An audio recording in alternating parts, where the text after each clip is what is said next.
Magandang araw. Nagbabalik ang PTV Balita ngayon. Malugod na pagbati ang ipinaabot ni Pangulong Ferdinand Marcos Jr. kay Cardinal Robert Francis Prevost matapos itong mahalal bilang bagong Santo Papa ng Simbahang Katoliko Romano.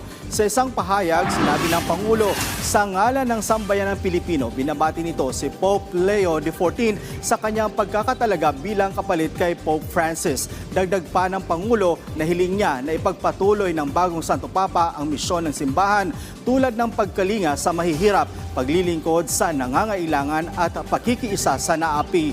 Nagpahayag din ang Pangulo ng panalangin para sa lakas, talino at kalusugan ng bagong Santo Papa habang ginagampanan nito ang kanyang banal na tungkulin bilang lider ng mahigit 1.4 bilyong Katoliko sa buong mundo.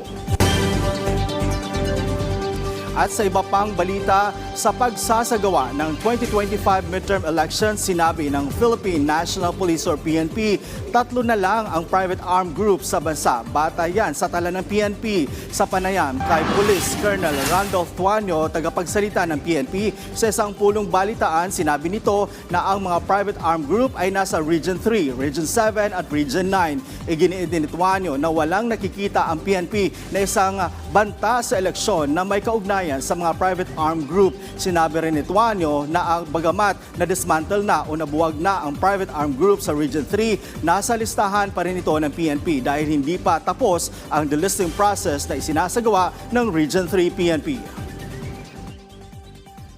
Wala na pa po tayo nakikitang threat dito sa kaugnay po dito sa mga packs po nito. Technically, napag-usapan na po na wala na po siya sa listahan ng private armed groups. Technically, wala na po siya. Hinihintay na lang po yung delisting po ng Region 3 po para matanggal na sila po doon sa listahan po officially po. Sapagkat may proseso pong sinusunod.